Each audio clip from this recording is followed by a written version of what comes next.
voice their opinion until they have to do it in front of a crowd. Yeah, exactly. Like I said, this happens. It happens all the time. And so I had posted, like I said to you, I've been doing reaction videos, and so I posted one about it was from paternity court, and this guy got awarded $2,500 in child support. And so at first, when the judge read the ruling, the woman was cheering, like, "Ha ha, you got to pay," and the judge was like, "No, you got to pay." So my so my reaction was just, no, it's nice to see the men get a dub for once, right? And so this guy comments. This is on YouTube. He's like, "W for once." He said, "Boy, we've been getting dubs for the last 2,000 years." And so I just said, "Which dubs are you referring to?" And he said, "Where's that response? Did he delete it? He must have He deleted probably. I asked him to come on and debate, but like he brought up like assaults and stuff of that nature, and I said you want to come on my podcast tonight at 7 and debate that. He said, I mean, is there really anything to debate? And I said, yes or no. If it's such an easy case for you, let's go. And then he said, no, dude, that's like trying to debate with a flat earther. Like, what Oh my God. You comment? know what? Here's the thing. What's this guy's name besides Simp? Simp what? It's at PCN545. He's got no videos and only two followers. All right, Mr. PCN.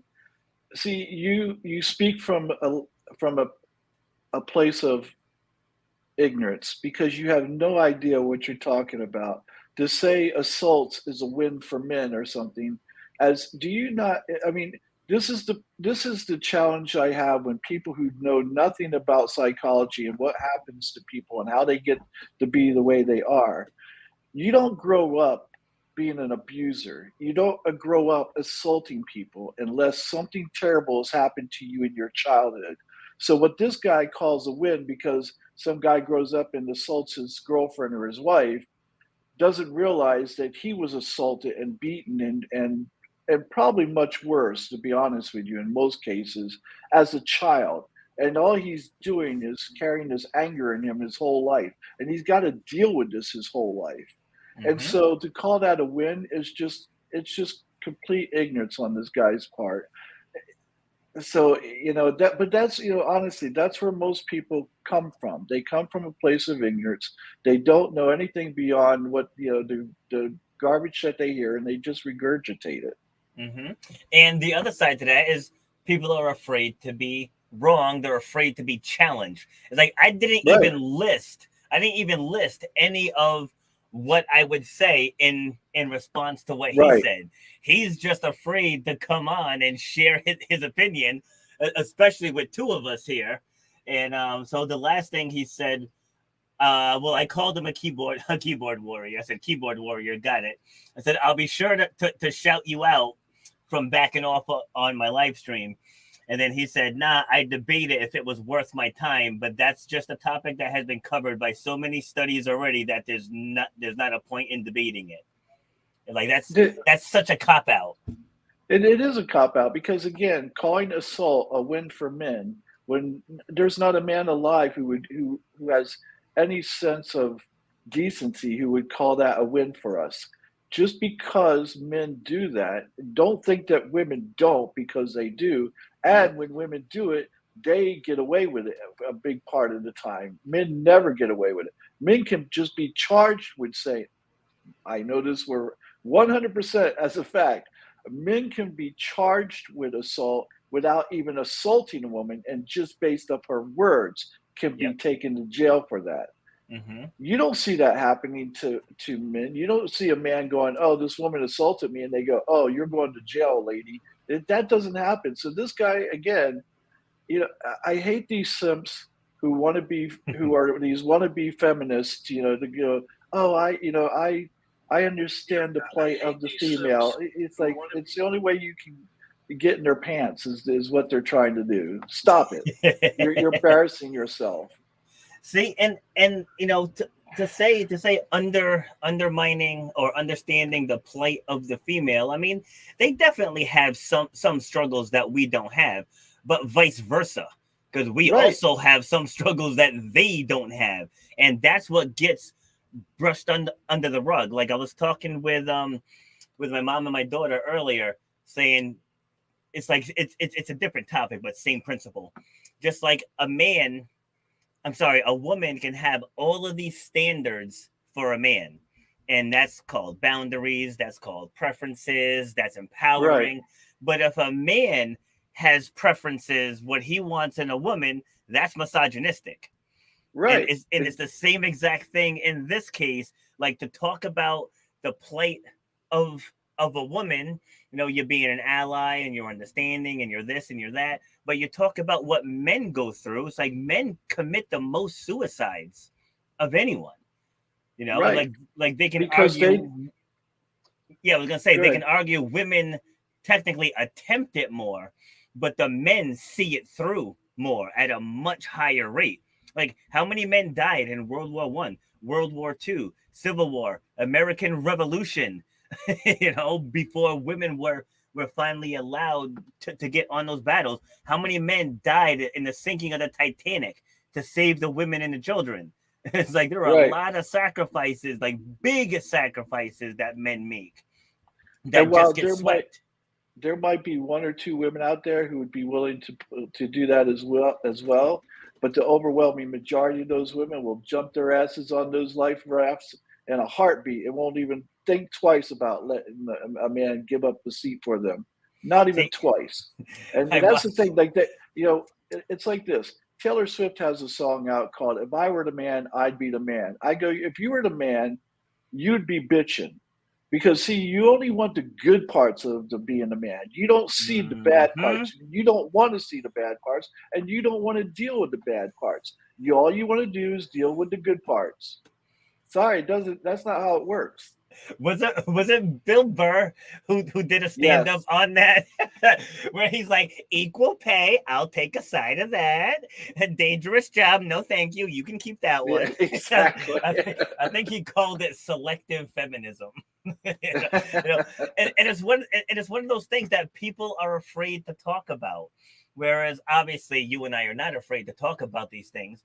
And like people ask me, like, how can you talk about those things and you have a podcast about motivational stuff? I was like, my podcast about motivational stuff is still about motivational stuff. It's like that doesn't mean that I can't talk about the other stuff. It's like I don't hide behind what I have to say. Like the things that I say aren't politically driven. There's no other deeper reason why I say the things that I say other than this is what I think. And I think so many people are so attached to groups and group think, and that like if you say this, oh, you're sounding like this group, or you're sounding like that. No, I'm sounding like me. This is my opinion. When I see things, this is my reaction to what I see and to what I hear. And so many people are so afraid to do that. Like the guy, the guy that I opened this up with. You're talking all this trash on YouTube. I invite you to a live public forum. Okay, cool. Like if this is such an easy case for you, come on live and squash me. But he doesn't really believe what he's saying. Because if he did, he would have taken me up on it. Right. He was scared. So, Mm-hmm. what they say, if you're scared, say you're scared. That's all. Just admit Exactly. it. And the thing is, Exactly. it's like, there's nothing to me that's more motivational than knowing that the person who's talking to me is being honest with me and not just saying the things I want to hear. Because if you're telling me what I want to hear about other topics, then what makes me think that you're being any different and not just tell me what I want to hear when it comes to physical fitness or anything else? Mm-hmm. I want you to be honest about your feelings and your opinions. I may not always agree with you, and I may change my mind and come to agree with you on some points, but I want to know that whatever is coming out of your mouth is the truth. Anything other than that would be less than motivational to me. Agreed. So the whole thing happened with affirmative action getting overturned, and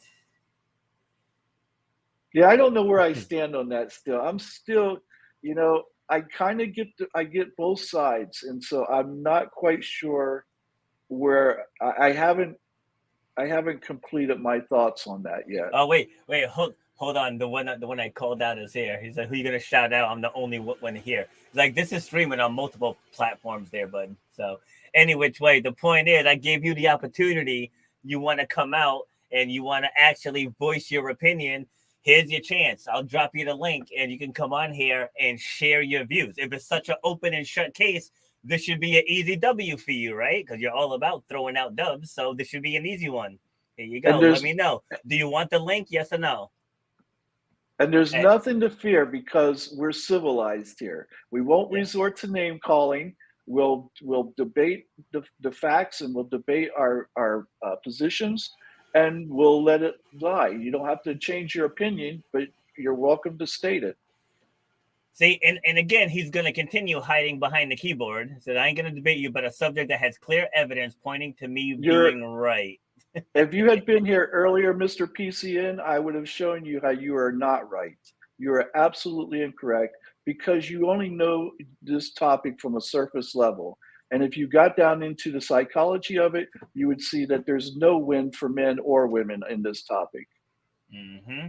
Exactly. Well, any which way, we'll leave him be. So getting back to affirmative action. So what were you saying on that? Because I jumped off when he came on. Oh, with affirmative action, I haven't, I can see both sides of this right now, and I don't know where my final thoughts are going to lie. I haven't thought it all the way through because you know me. I like to hear both sides, think it all the way through before I make a decision, and I haven't come down on a decision of one side or the other yet. All right. Well, I was never for it. I was never for it. Like my thing is like if you want equality, then everything's got to be equal. Like you can't prioritize one group over another simply for the way they look. And I've always had that opinion, even when I was younger. Like my dad used to coach basketball, and I told my dad like I don't want to make the team just because you're my dad. Like I want to make the team. It's like I want to get out there and I want to do all the suicides. I want to practice my free throws. Like I want to make the team because like that was the one thing I didn't want was everyone saying, "Oh, he only made the team because he's the coach's son." It's like so Right. so, so like I've always had that stance. Like Joy Reid put out a video the other day talking about she only got into Harvard because of affirmative action. It's like that's how you know someone is paid to say these things because like I mean granted, she says some stupid stuff on MSN and NBC, but again, she's paid to say those things. But she got good grades. She scored high on the SATs. It's like she had all the qualifications to get into Harvard.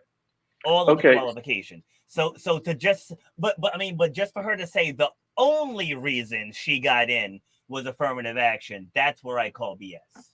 Okay. So here's the thing. I agree with you on everything you said, except that you must take into consideration, as you said, it has to be an equal playing field and equal opportunities. And back when affirmative action was enacted, it wasn't equal.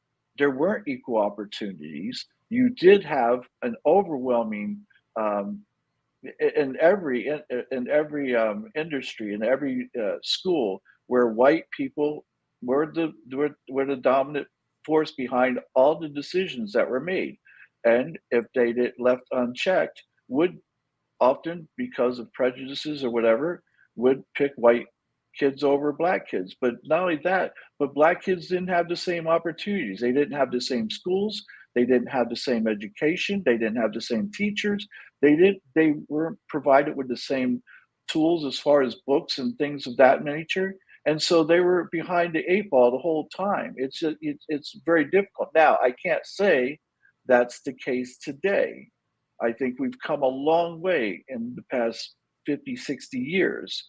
But again, I don't know if we're there yet where we can say, yes, it's time to get rid of it. I don't think, I will say this. I don't think Asian people should be penalized because they work their ass off and get the grades that they need to get in order to get into the school. And because there's too many Asians in the school, they're not allowed in. I don't agree with that whatsoever.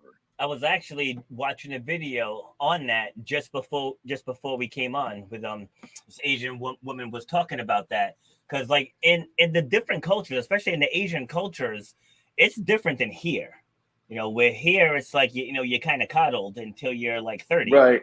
You know, where like, and I've had people on my other show on Shut Up and Grind who like their parents told them doctor, lawyer, engineer. Those are your options.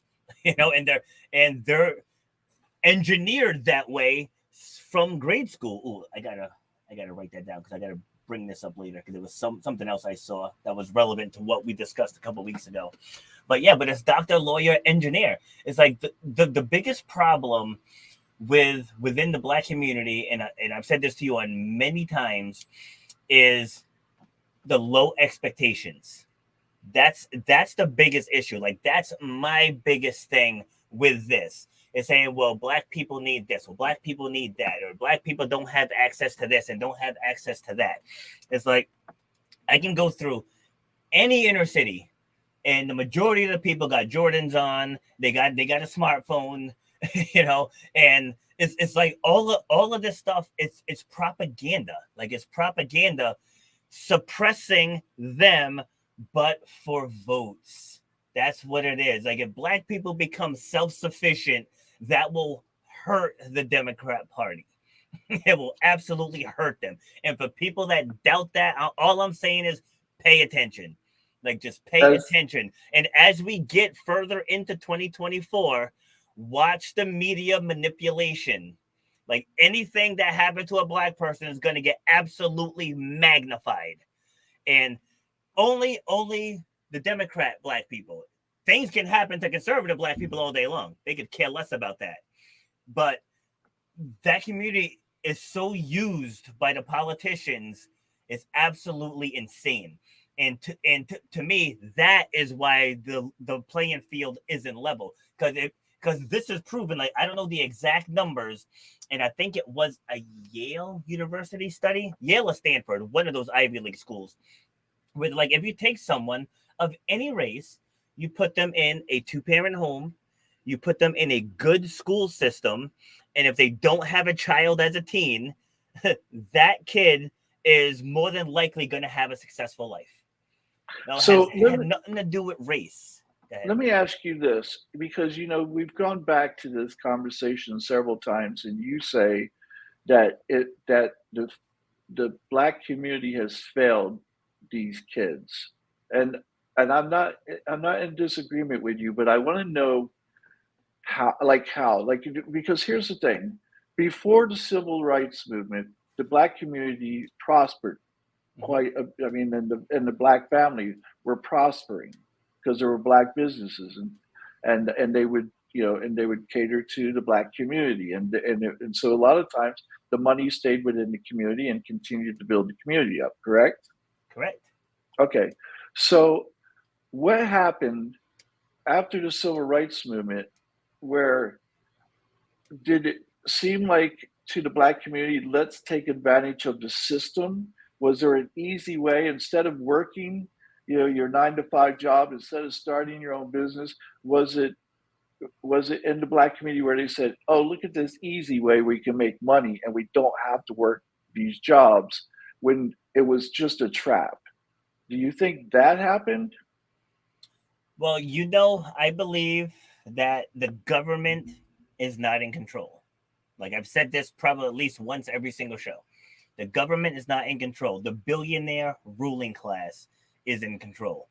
So what they saw, because during that time period that you were mentioning, the Black community was the fastest growing in the country, and I really think that 1965 Civil Rights Act, it went in under the guise of equality, but that was to slow things down because now you incentivize Black women to not get married, to have kids out of wedlock, and get on government assistance. Because the way to destroy any civilization is to destroy the family. And Okay, so let me go stop ahead. you there just for a second, okay? And so what happened to the men in this community? So you're saying, okay, they were incentivized not to be married and stuff because if you have a child out of wedlock, you got food stamps, you got WIC, you got all kinds of these programs that would help them. And Mhm. so do you think they took that easy way, like that proverbial carrot that was stuck in their face, and they go, "Oh, let's take that," and not knowing that this was their going to be their downfall? Because anytime that you're giving something and you don't have to work for it, it makes you lazy and it makes you not care. It makes you not care about what it is you have. So, do you think that happened? And what happened to the men? Did they fall for that? Is that what happened to the community? Well, it empowered the women to become the decision makers, because the women were the ones that got the assistance. So it took the traditional men leading the household, it took that away. And Okay, then so go ahead. so what happened to the men? So all right, let's just say that's true and that happened. So what happened to black men? Why did they resort to, where they were prospering in jobs, they were prospering in their own businesses? Where did that go to selling drugs, where the opportunities were no longer there for them? I mean, even if you separate the woman and the man and say, okay, women have the power now; they don't need men. That still wouldn't stop men from being productive and doing what they need to do to have the life they want. Well, going back to what I said earlier, that in that time period, the black community was the fastest growing population in the country. And now also remember what I said a couple shows ago, when I was a kid, blacks were 12% of the population. Now you're talking 35 plus years ago. You fast forward 35 plus years, we're only 13% of the population. Right, So but what so wait, happened? hold on, Like, hold on, hold on. I got you. I yeah, got you. Right. okay, So this was a systematic process to slow down that growth. Right. This is the only real part of like systemic racism that I believe in, is that this was a systematic dismantling of the black family. And so it started with getting the women dependent on the government, and then drugs were introduced into the community. And where did the drugs come from? Because blacks didn't make it, right? So drugs were coming in from across the border. The government was involved in it because it's big money, and it was dropped in the community. So I don't know if you saw the documentary on Tupac, but his mother was a Black Panther, and she was telling him, she's like, you got to be careful because the government gives us the tools to destroy ourselves. Just think, black people are calling themselves the N-word now. They're right, killing each other now. They're selling drugs to kids and pregnant women now. And so those quote unquote white supremacists can just sit back and watch them destroy themselves. So this was okay, a systemic process to to get the black community dependent on the government, and so that they get their votes. okay, and that's what I wanted to hear from you because I agree with you on that. So then the other thing is you said that the government isn't in control, and yet you still blame Democrats for blacks being in the situation they're in. So obviously the government does have some control, or they don't. Which one is it? No. I mean, obviously, it's kind of like having the president of a company and a vice president. Like the vice president has some juice, but ultimately Mm-hmm. the president calls the shots, or the CEO. However you want to say it. So, like, yeah, the government definitely has power, but the people who fund them call the shots. Okay. So it's like they're the fall people. That's how that works. So, and I've been saying this for years, like long before I really got into, I wouldn't even say now that I'm into politics, but I pay attention more now. But like, excuse me, because I also believe that movies are, a lot of movies are made to normalize things. So like you'll see a movie and you'll see like all these, have you ever seen the Pelican Brief with I read it. oh, okay. So the premise in the Pelican Brief was this college student wrote something about inner government workings. A lot of it turned out to be true, and then the whole point of the movie is the government's trying to silence her. Right. Fast forward to modern day, Epstein Island. Right. You got Epstein Island, and you got people wanting the list of visitors to be put out, and then miraculously Epstein kills himself. You know what I'm saying? So it's like I think like the government uses movies to kind of normalize things that they're actually doing. You know, so going back directly to what you were saying about the Democrats is because the Democrats get 90% of the black vote. So they have more of a vested interest in keeping that population under control. Well, any minority group, and the thing is what I find humorous about this, and only in the funny, like not in a ha ha way. Yeah. But like scratch your head kind of funny. Right? Yeah, where you go, where they make everything a big deal. Like they say, oh well, people can't. Why should people have to have ID to vote? And I'm thinking, well, why shouldn't they? They have to have ID to drive. They have to have ID to have a checking account. Rent a car. Right. It's like, so don't say that people can't afford to get an ID. That's ridiculous. It's absolutely ridiculous. And if anything, the state or the government can give it to you for free. If you're really that impoverished, they can get your social security number, your birth certificate, and whatever else they might need, and issue an ID so that you can vote. I don't want people who aren't in this country, aren't citizens of this country, voting. I don't care if it does benefit my party or benefit my side. It's not fair and it's not right. Mm-hmm. And yet they'll make like you hate minorities because you want them to get a voting ID. And I go, that's absolutely ridiculous. So again, I understand that the left is, I understand the games that they're playing, and you are absolutely right. They are out there to hold minority groups down, and by making them dependent on the government. Now, on the right hand side, as we talked about, they just don't give a shit about minorities. Period. They'll pretend like, oh yeah, we got your backs and we care about you, but they don't give a damn either. They just admit it. That's all. And I think I just think I probably have more respect for that, because at least they can admit it. Where the left, they play this game like they care about you, but they don't.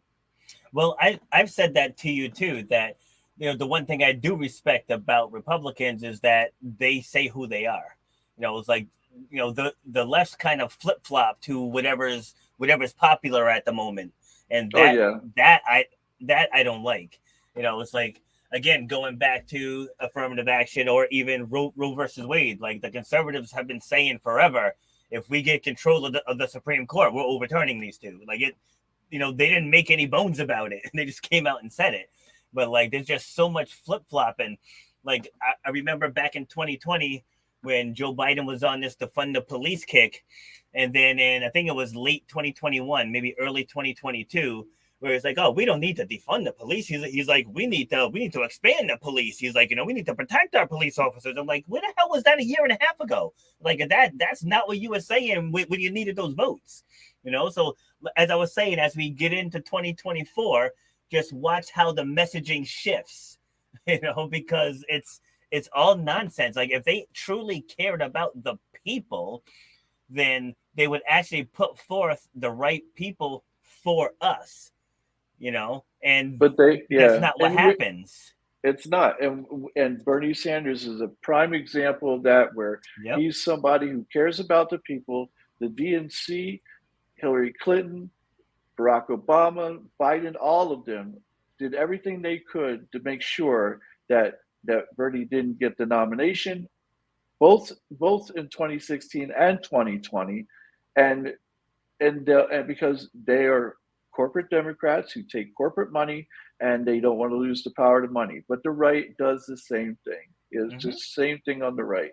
And it's just, and again, as you and I have said this over and over again, neither side cares about us. And until people get their heads out of their asses and quit picking sides like it's their favorite football team, and realize that this isn't your favorite football teams. Both teams hate you, and they want to. And if they could just enslave you and keep it like that, they would, because Yep. they don't have it. They have no use for you, honestly. Mm-hmm. Yeah, I mean, I think we touched on this before too. Like I said before, slavery never ended. It just looks different now, Right. And I'm not even talking about minorities, people in general, because slavery was worldwide. Because just think about it, you had your powers that be, that controlled everything, and they needed workers to make everything work. Look at what we have now. You have the big corporations who needs workers. So you have kids going through school, and they're not teaching these kids financial literacy. They're not teaching them how to have good credit or accounting. Like, kids aren't learning any of this stuff. And so they're getting in the workplace, and they're making them smart enough to work jobs that these corporations need people for.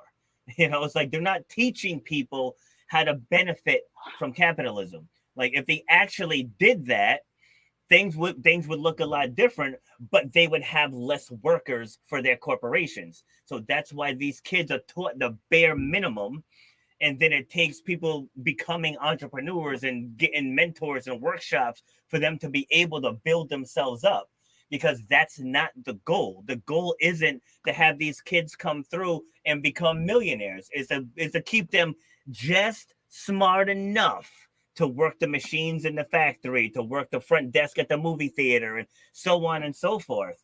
And like, if that's not a form of slavery, just because you're paying them now instead of just housing them and feeding them, it just looks different. Like, Right. the more I look into history, because I'm kind of a history buff, and like, the more I look into this stuff, I'm like, that's the same way shit is now, except for we have TVs and computers and money, but we still have to work. Like, if you stop working, you're going to lose your house. You're going to lose your car. Like, if you stop paying taxes, they can take everything from you. So even though you quote unquote own your stuff and you're independent, you're really not. I'm living proof. You can lose everything quickly. Well, here's the other thing corporations did that was smart on their part, and and unfortunately, again, until the American people wake up and quit being so goddamn greedy. We are the largest consumer-driven country in the world with 330 million people. We Yep. have always been, because we are so fucking greedy. We want to have what we want to have. We don't want to keep up with the Joneses. We want to beat the Joneses. But You why know, though? we, But why though? because that's what we were taught. That through There it consumerism, is. Yep. that's what we're taught through consumerism, through advertisement, through TV shows, through movies.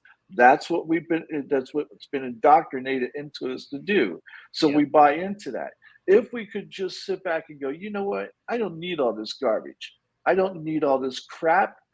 I can be very happy without all this stuff.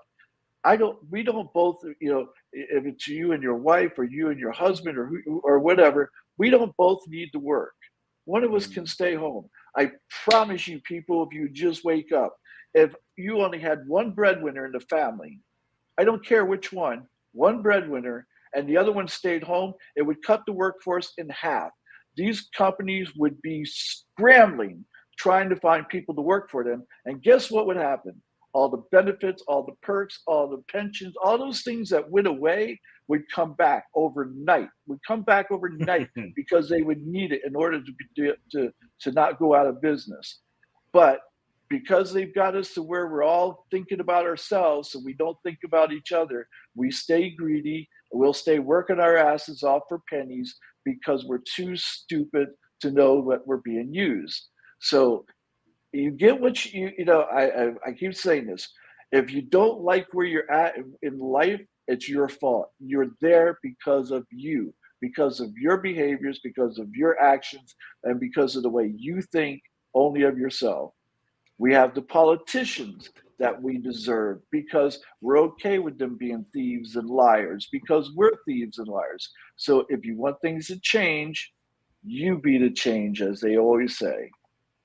See, and that goes back to what we were saying about the black slash underserved communities. What you just said, that last sentence, where you are is because of you. Okay, so like if you decide to take everything from me and you leave me with just a car to live out of, 2 years later, if I'm still living in that car, it is no longer your fault. Maybe initially, okay, yes, this dude used me and blah, blah, blah, here I am. But if I stay there 2 years later, it's on me. And that's such an unpopular opinion because, you know, we got to be politically correct.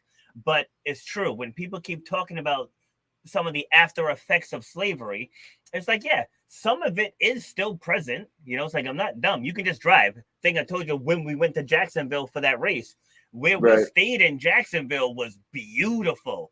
Nice Airbnb, beautiful area, beautiful community, friendly people. We drove the 30 minutes across the city through one of the worst ghettos I'd seen. So stuff like that is a leftover byproduct.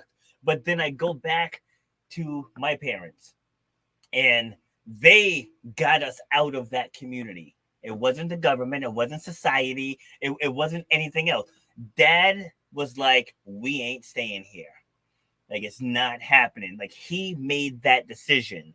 You know, it's like I lived in Providence for a bit because I got a really good deal on the house. I mean, it wasn't the worst neighborhood, but there's definitely better. So like, a couple blocks up, there's drugs up there, and couple blocks over, there was like murders and all kinds of stuff. Like my next door neighbor got robbed at gunpoint, but I chose to stay there for 14 years because I let the circumstance become the prize.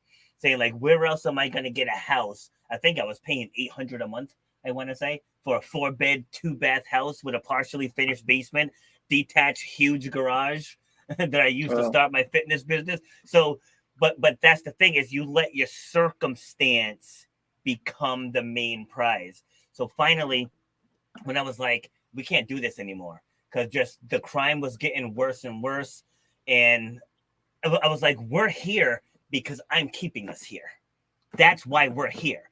So I went through, I printed out my bank statement, mine and my ex. Like we printed out our bank statements. We're like, what don't we need? So it's like, okay, we don't need Netflix. We don't need Amazon Prime. And we just went right down the list of all the things that we don't need. We freed up $850 per month. Yep. We freed up $850 and said, so let's take that and now let's go get ourselves out of this neighborhood. It's like, we did it. It was our choice. Had nothing to do with color, nothing to do with religion, sexual orientation. They didn't have anything to do with any of that stuff. We made the decision that we're not going to continue this. I agree. And I will say this. If you're in that mindset that, you can't get out of your situation because of whatever the excuse is, whether it's the white man or white supremacy, the government or your parents or whatever, like you said, at some point, maybe you can sit there and go, yeah, it was their fault. But 2 years down the road, if you're still there, it's your fault.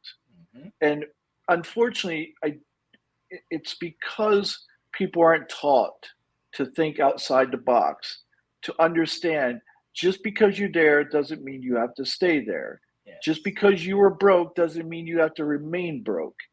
You do what it takes, and you do it legally, so that way you don't have to hide it, and you don't have to worry about going to prison. You don't have to worry about losing it.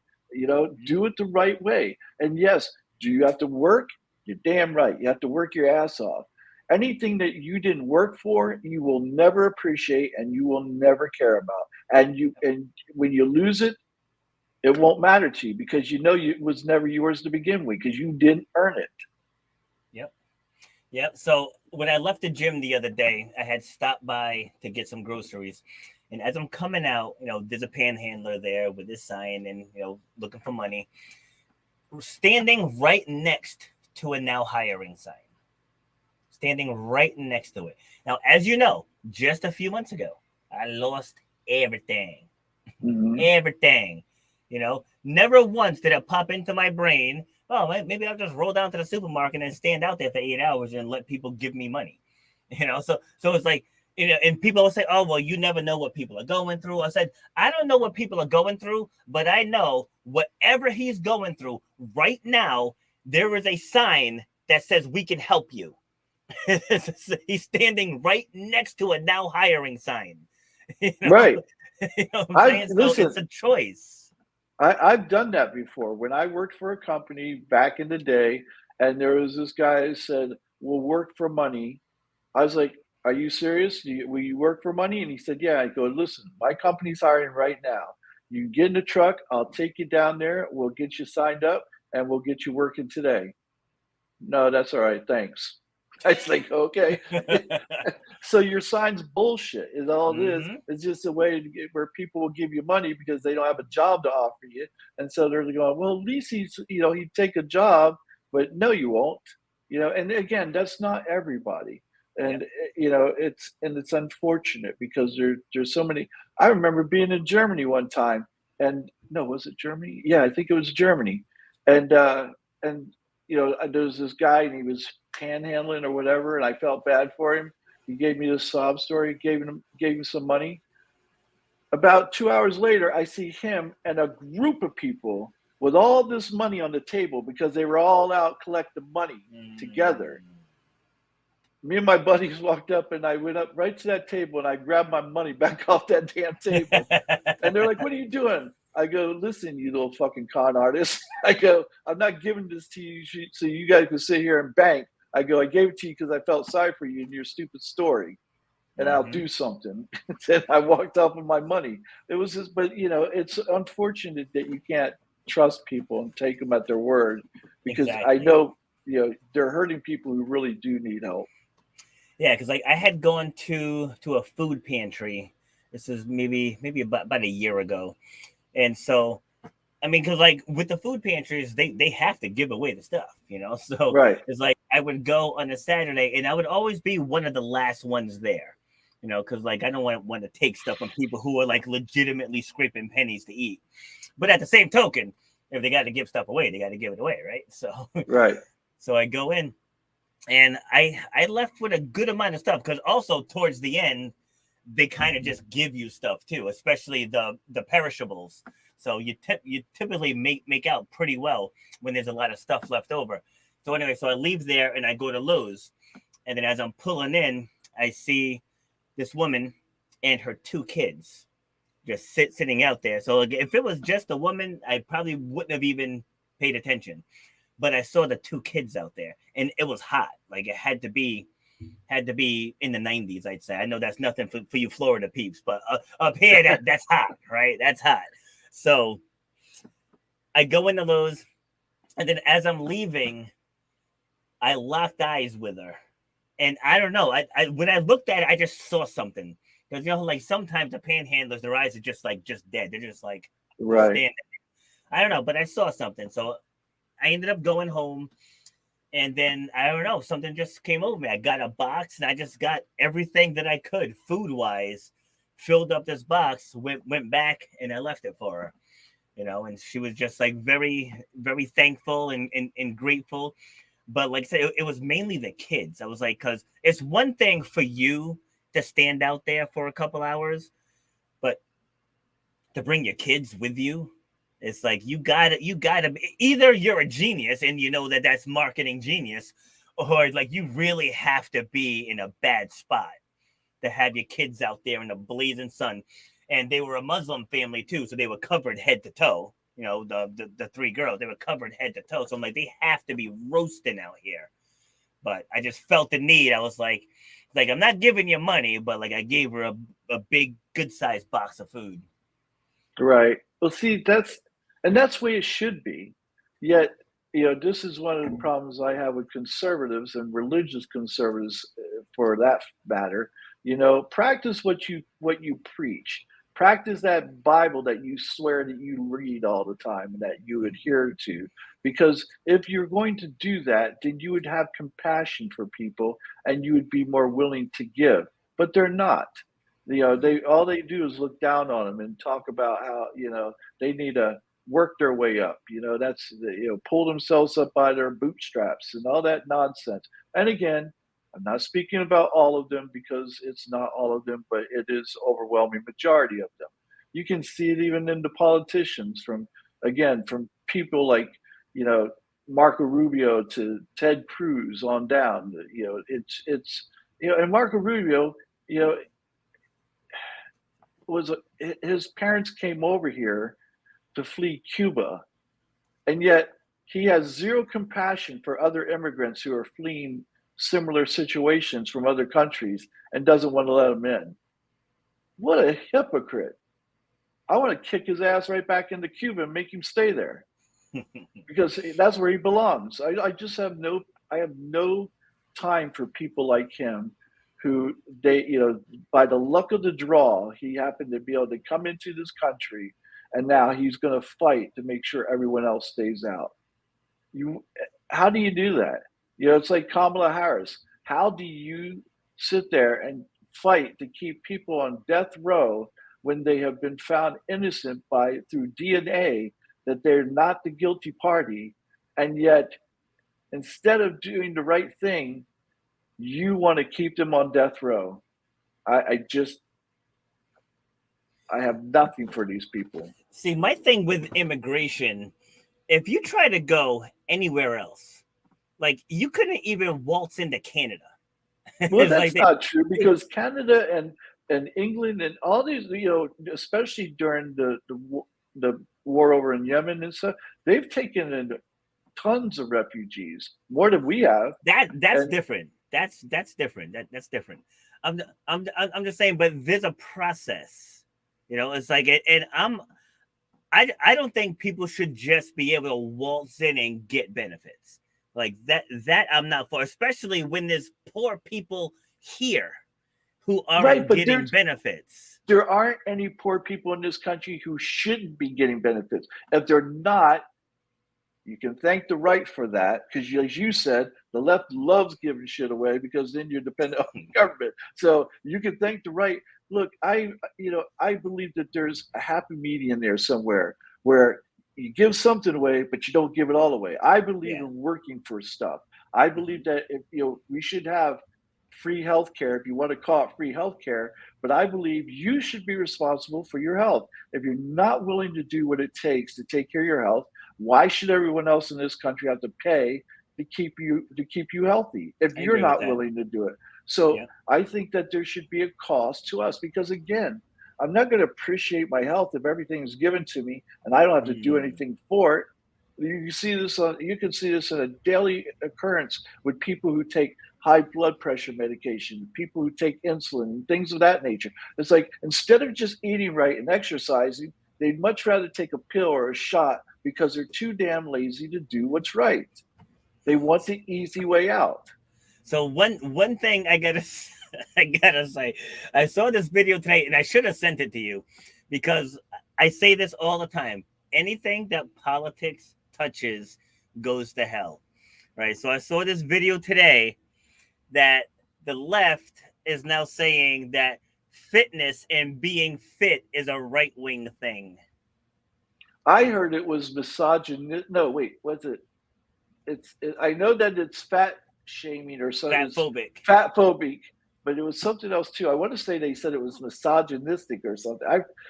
No, there was something else that was misogynistic, which I laughed because most men want a woman that's fit-ish. Yeah, like that's the thing. But like, because I almost did a reaction video to it. I was like, listen, like fitness for me has always been an escape from reality. Like when my clients come in, we don't talk about politics. We don't talk about any of that stuff. We just come in, we have fun, we work hard, we high five each other, we support each other, and we leave. It's like, don't go trying to insert politics into fitness. Politics has nothing to do with either side. With either side. Out of 14 years, there's maybe 6 people that I know what their political stance is. Out of thousands of people that I've trained. Like politics has no business trying to infiltrate that. But again, this goes back to like my issue with the left. And remember what I said to you before, that our country is under attack. So they want to normalize obesity. So now they're trying to vilify being fit. right? They want to confuse kids. As I said, I don't care what grown people do, but they shouldn't be trying to confuse kids. Kids are confused enough as it is. They shouldn't be trying to confuse kids. I saw a video today of the training that kids are doing in China. Because remember, a couple shows ago, I told you we're going to get invaded. You watch. So it may not happen in our lifetime, but we're going to get invaded because our kids are being made to question everything. They're questioning their sexuality, they're questioning their gender, they're questioning masculinity, like they're questioning everything. Where these Chinese kids are learning how to shoot in elementary school. They're learning combat techniques now. And this is a fact, So it's like, it's scary what my kids and my grandkids are going to have to go through going back to the ruling class. This is what the ruling class needs the U.S. to be broken up.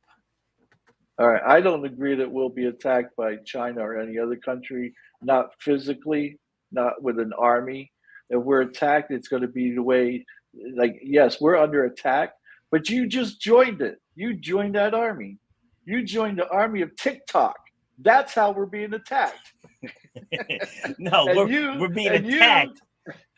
I just signed up for TikTok this week to get on there, and sure enough, the people who are complaining on one of the videos that you put up, I was watching. I was like, you just shut them down with one thing. Who said that? Did I say that? Who said this? And they won't answer because we didn't say that. We weren't talking about that at all. But they heard what they wanted to hear, and this because you asked them a simple question, they shut them down immediately because they had no answer for you. Yes. But TikTok is the culprit. This is where all these left-wing nut jobs who are transgendered, and again, I use that word loosely with these people because I don't believe they're transgendered at all, because the transgender people I know are not like these fucking idiots who think that they can identify as emojis and plushies and everything else out there. Yeah, I mean, seriously, I'm not exaggerating. Again, they might be like calling it a joke, but when your hair is 10 different colors and you got rings in your nose and your ears and your eyelids and everything else, I'm going to take you seriously because I'm thinking your whole look's a joke, but you must think you look pretty. So, whatever. See, and let's go back to the colleges. Like the colleges are focused more on all this political ideology rather than educating the students. And again, I know videos can be edited, so it's like I'm not naive enough to think everything that I see out there is 100% factual. But this guy was on this college campus interviewing, the students, just asking basic questions, and these kids were just clueless. And some of the questions I was like, come on. They're like, what continent is France in? And they're like, Italy? I was like, what? It's like, come on, it really can't be that bad. But then I think they can hear me, so I got to tread lightly. So I did this. I did the same with my kids. I would ask them some basic questions, and they didn't know the answers. I was like, what the hell are they teaching you guys in school? It's like, this is basic stuff, and that's why I think that's the only way we would be attacked militarily, is they're making our kids, I don't want to say dumber than ever, but, because again, it's not all kids, but a majority of kids, like, they're not to where we were at this time. And like I said, with, vilifying masculinity, it's like, you need tough masculine men in your military. And so if you're vilifying the one thing that you need, that you want in your soldiers, who the hell are we going to have 30 years from now? Like, who's going to be our soldiers? Like that's what keeps swirling around in my brain. So, like I said, yeah, well, it's you are correct in that, especially now in the colleges, and there is this push for, people say, well, there's this push for socialism. I don't believe it's a push for socialism. I believe it's a push towards communism, fascism, and other things. I Yep. think socialism again is too light for what these professors are pushing for. But this is Hmm. why we have this whole generation who's talking about, you know, income equality and redistribution of income and of assets and things of that nature, because they're too stupid. They're only hearing one side, and again, that's deliberate by professors and the colleges who are teaching these kids.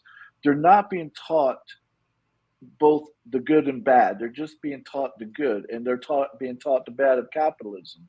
They should be taught the good and bad through all these, systems that we have, Yep. and it's not. And right now, there's such a push against capitalism because it sounds good. Oh, what if we took all the money from these billionaires and we redistributed among the American people? Well, this is what would happen. Within 5 years, those billionaires would have all that money back in their pocket and you would be broke again. That's what would happen. Thanks. That's so true. That's like when we were talking about reparations. It's like, okay, say, all right, you give all black people $5 million, right? So that's going to be money that they print, right? It's not going to be money that they have. They're going to print that money. You're going to give it to all these people. Most of the people don't have financial literacy. They're not used to having money in the bank. So what do you think they're going to do? They're going to Uh, blow it, just like the Jordan, lotto winners. MJ stock is gonna go up. Cadillac stock is gonna go up. Hennessy stock is gonna go up. Yes, I'm stereotyping, but you deep down you know I'm right. It's like that's what's gonna happen. And who's gonna get back that money? The corporations who run the government.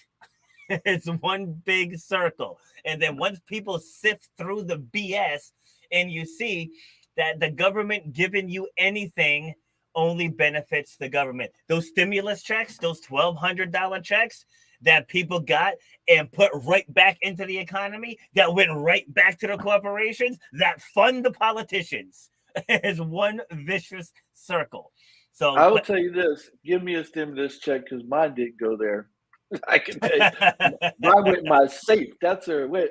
okay. Well, that's you, but like the Right, average person, they're right. The thinking, average person. I'm going to get a car. We're going to go on vacation. We're going to do this. Like most people aren't thinking, oh, let me invest this. you You're know, right. There were so many people flying during that time because all of a sudden they had all this money and they could go fly. That was the time where I was like, I'm not. You couldn't pay me to go on vacation and fly. There were so many people who'd never flown before. They don't. They don't even know how to behave out in public, and that's why you had all these people fighting left and right because they've never even been on a plane. They don't know how to behave. I don't want to be part of that at Mhm. all. Because again, that's just something else they lack in their education, how to act civilized, in It's a true. civilized world. So Well, again, it goes back to the media. Like the media is so powerful, and people just follow. People, and it doesn't even matter what side you're on, because again, the left has their diehards, the right has their diehards, and you gotta sit somewhere in the middle. You gotta be Switzerland. It's like listen to both sides, but you gotta be because like I've said to you before, neither side lies 100% of the time. Neither right, side does. Like there's a bit of truth, and then they spin it to fit their propaganda. It's like both sides does it. Like I remember, I don't remember Trump did something. This was like maybe 2 years ago, and my daughter and I we were watching it on Fox News. I said, just watch how they're covering this. We watched for about 10 minutes, and then we switched over to CNN. I said, now watch how they're covering it. It's the same damn story, but right. two completely different angles on the same story. And so after we watched them both, I was like, which one do you think is telling the truth? And again, and she was like, I don't know. See, I was like, and that's why they want you to stick to one. It's like you can tell the people that only watch right wing media. You can tell the ones that only watch left wing media. You can tell. Like there are people that still think Trump said to shoot yourself up with bleach. He never said that. It's like and when you watch all the different things out there and all the different clips, and then you finally find the full video, he never said those words. But there are people today 3 years later that still think he said that. And it's Right. like, come on. But it's because, look, it's we keep saying this. All the politicians on the left and the right are all corrupt, with the exception of maybe one or two. I'm going to give Bernie Sanders a pass because from what I've seen of him, and I don't think he's perfect, what I've seen of him, at least I know he's being honest and true. From what I can tell, that he means what he says and he sticks by it. It hasn't changed all these years. So I give him a pass. The rest of them, it's like Lindsey Graham was on To Meet the Press, I think it was, and George Stephanopoulos asked him about, do you think Trump, did anything corrupt? Do you think that he was guilty of doing this or that? And instead of Lindsey Graham answering the question, he answers it like this. Well, what I believe is that we live in a country where Hillary Clinton, shut the fuck up. No one asked you about Hillary Clinton. Answer the damn question. Yep. But then people on the left will do the same thing. Do you believe Hillary Clinton, those 30,000 emails that are text messages or whatever, do you think that she should have, been punished for that? Well, what I believe is that there's a country where Trump can get away with stealing from shut up. No one asked you about Trump, but they won't answer honestly because they know they're all corrupt and they don't want to admit it. It's all deflection. That's all it is. Yep. Again, that was one thing I liked about Trump is that he would go off script. It's like I would like that because as good of a speaker as Obama was, 80% of the time he was talking shit. It's like he was just being an ambassador to the people. He wasn't really saying what was on his mind. And it's like whether you liked what Trump said or not, that's not the issue. But the fact that he got up there, no cue cards, no earpiece in his ear, and he spoke, and I can respect that. He just spoke. Like I said, whether you like them or not. Because like when I get up there and I listen, like I can't even watch Biden speeches anymore. I can't do it. It's like I try to keep myself informed, but it's like A, that's not this guy speaking. B, I can't understand him. It's like, and C, he doesn't even know where he is. It's like he finishes his speech and he's walking in circles. And it's like, how is this okay? Like, how is his wife okay with this? You know what I mean? It's like you're supposed to love this man. And you got him out here looking a whole fool, shaking hands with people that aren't there. Right. And this isn't right-wing rhetoric. We've seen the video. Like the video is there of him walking in circles. We've seen Trump doing stupid shit too, and you know that. Like stupid to this shit. Level? Not to where like he's like has dementia or something, but he just did stupid shit. Like I've openly said that Trump definitely didn't do himself any favors. If he could have had Obama's appearance, if he had that, I think he would have won in a landslide. Here's the thing, Trump. I remember when Trump first ran, he's like, he wants me. The people out there, they want me to act presidential. I could act presidential. I could walk around and go, "Hello, how are you? I'm presidential." It's like, no, you can't. You couldn't be presidential for 1 second because that's not. You don't have that ability. You're not polished. You're full of shit. You're a petty little man, and you're egotist. And so you couldn't be presidential because all they would have to do, one person would just have to say something to set you off, and you'd lose your shit. Now, and like Biden does the same thing, but you can't.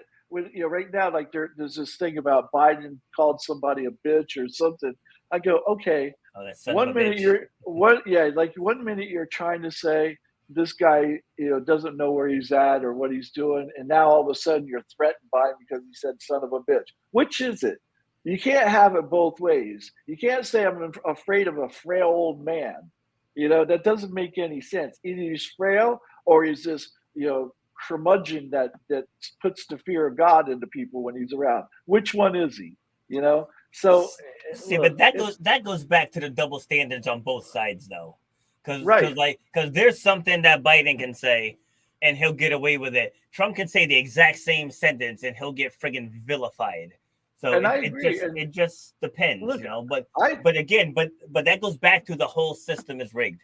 It's like the whole system is designed to keep us fighting so we don't unite, and then we keep voting for either side to come save us. It's like that's the business model, right? Yep. That's what it is. When Republicans are in office, it's all about the Democrats want communism and they want this and they want that. And then when the Democrats are in office, it's like these guys are Nazis and they're racist and they're waving Confederate flags. You know, it's like they each have their talking points to stir up their base to keep their side in power. You know, it's like that's what it is. And I know we got to finish up soon. Going back to the border. See, I think the border is wide open because the Democrats are trying to hold on to power to implement their agenda that Trump messed up. Because as I said last time, Obama jump-started everything. Because, you know, we had the 8 years of Bush. And so then Obama jump-started his agenda. Hillary was supposed to win and continue it. But then Trump won, started undoing shit. And then they had to vilify him. Because I've never seen a president come under as much scrutiny as this dude. It's well, like you have to admit that, look, as you and I have said, they're all corrupt, but Trump is openly corrupt. And so he's easy to vilify because he doesn't try to hide his tracks. At least everybody else is, like McConnell and Pelosi and stuff, at least they're trying to hide the fact that they're corrupt. Trump just comes out and just does corrupt shit, and he can be under investigation, and while he's under investigation, he's doing something corrupt over here because he doesn't care because he's been getting away with it forever and ever. So that's why he's easy to vilify, because he doesn't try to hide it, which, you know, kudos to him. But even before that, because it started once he decided to run as a Republican. Because like look at I mean, there's countless photos of him with minorities and women back in his heyday. But it was once he ran as a Republican, he got labeled as racist, because nobody ever saw this man as racist.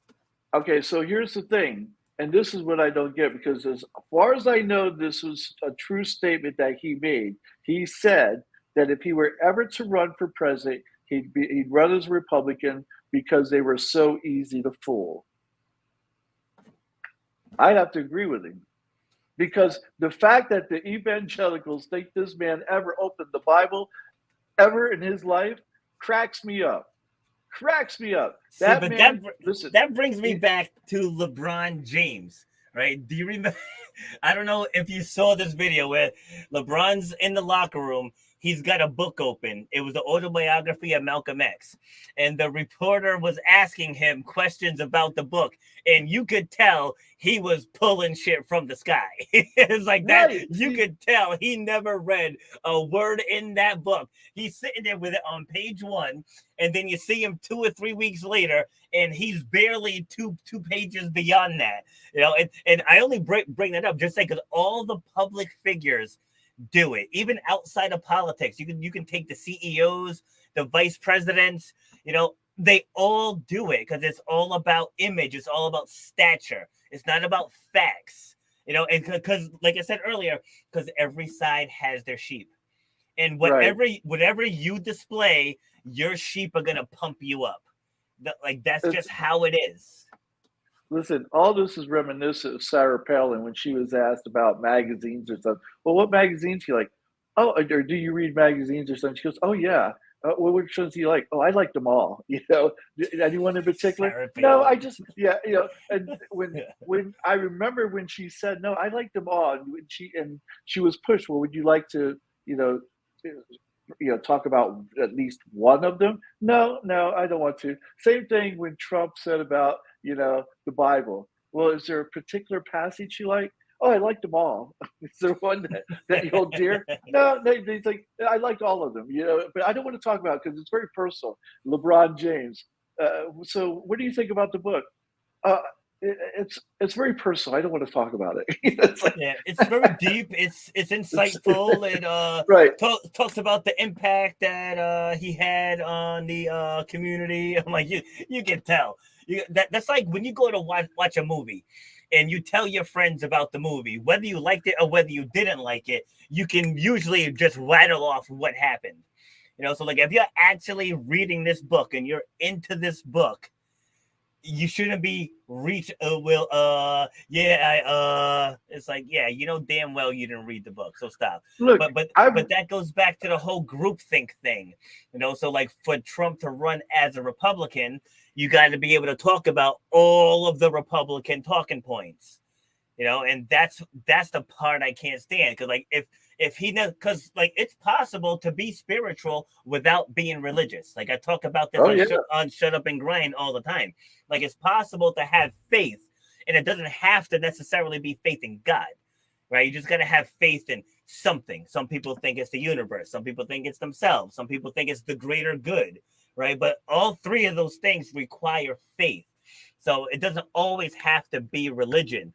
But if you're going to call yourself a Republican, then it's like you have to be pro-life, you have to be anti-gay, you have to be all, and it's like, no. It's like, that's why I refuse to align myself with any of these groups. Like, do I believe Black Lives Matter? Yes. Do I believe all lives matter? Yes. Do I believe life matters? Yes. Like it doesn't matter if you're a chipmunk. Like I despise snakes. That doesn't mean if I see a snake, I'm going to kill it. It's like that snake. It's like that snake has a right to live just like anyone else. But just the point is, it's like you can have opinions that don't necessarily fit into a box. And that's why I keep myself away from all of these communities, because like BLM openly says that they're Marxists. They openly say that they want to do away with the traditional nuclear family. And why would I subscribe to that? It's like I don't believe in any of that. So if I sit there and say BLM, people are gonna assume I agree with all that.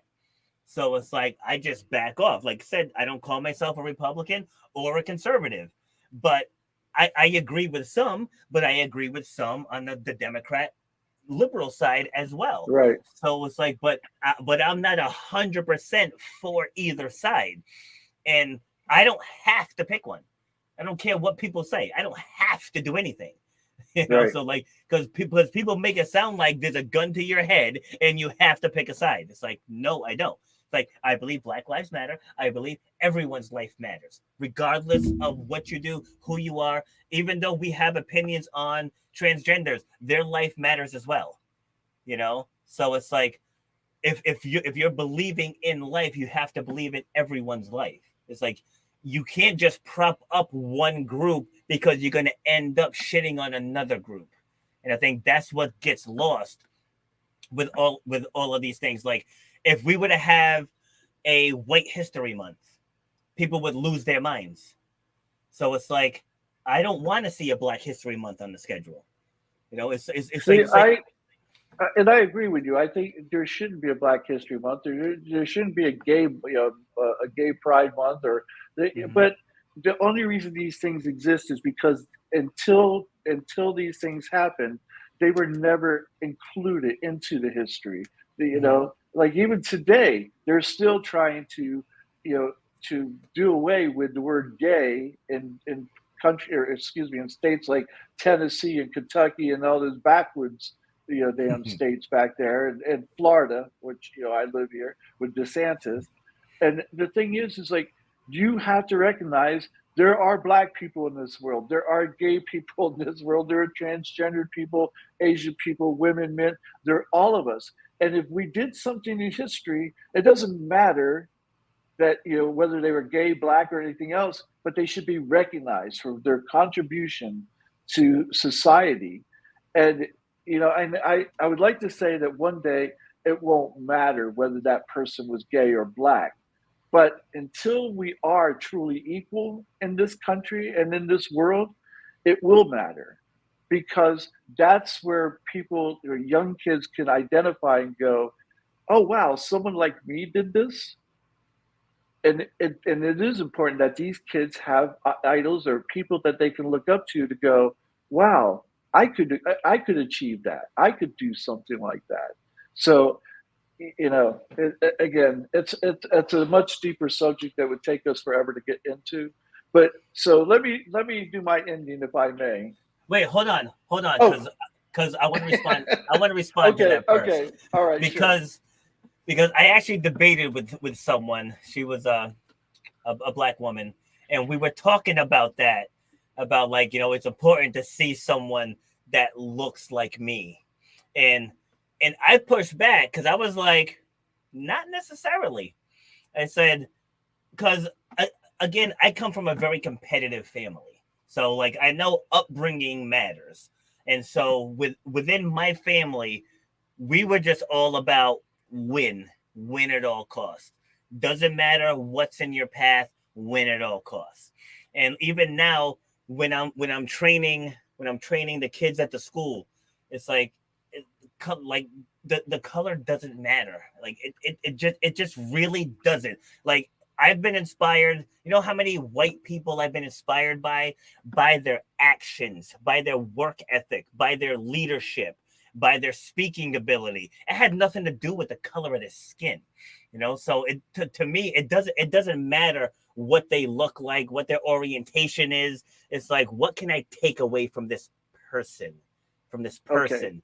And again, I know other people's opinions are different. That's just mine. It's like I am the epitome of like I don't care about the color of your skin. I care about the content of your character. okay. So let me just say this real quick. Back before they had black baby dolls and Barbies and stuff, little black girls would grow up wanting to be white because they had nobody to look up to. They were taught that white women or white girls were only ones that were pretty. And so they wanted to be like them because they wanted to be pretty. I can tell you that when you come from a family where everyone in my family was white, but everyone in my family except me was straight. You don't hear positive things about gay people when everybody in that family's straight and they all think they're straight and they don't know that you're the one gay person in there. All you hear is all the bad things about gay people and all the Mm. perversions and all those things, and you internalize that because you don't dare come out and let people know. So while I can say yes, I understand you came from a family where you're all the same, I was very competitive as well. But in the back of my head, because of what I was told about gay people, the things that the things that they shouldn't be allowed to do, the things they can't do, the things that the, the deviants that they are, and things of that nature. That's what they made me feel like, excuse me, that's what they would have made me feel like if I hadn't stood up for myself and go, I will never let anyone make me feel that way personally. Mm. And I didn't.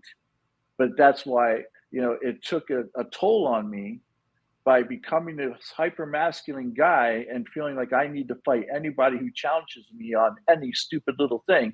Because in my head, they're doing it because I'm gay. Even though these people don't know I'm gay, in my head, that's why they're doing it. And so I had to prove to me that because I was gay, that I was not going to be a pussy. I wasn't going to be a pushover, and nobody was going to get the best of me.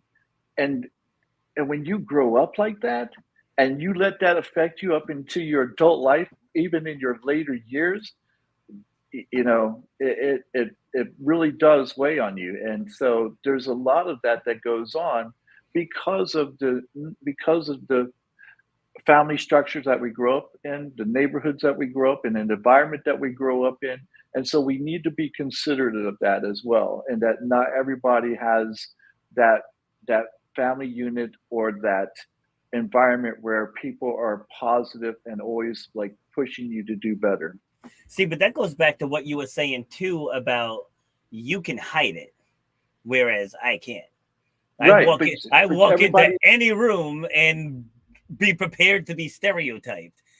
So it's like that's actually something that. Are you there? You there you Oh, are. okay, all right. Yeah, the your picture froze, so I wasn't sure if you could Yeah, hear yours me. did too. Oh, okay. Yeah, so that's one of those things where it's like you're stuck in what if. Like, well, what if I say something? How will they react? Whereas, like, I just walk in a room and it is what it is. So Right.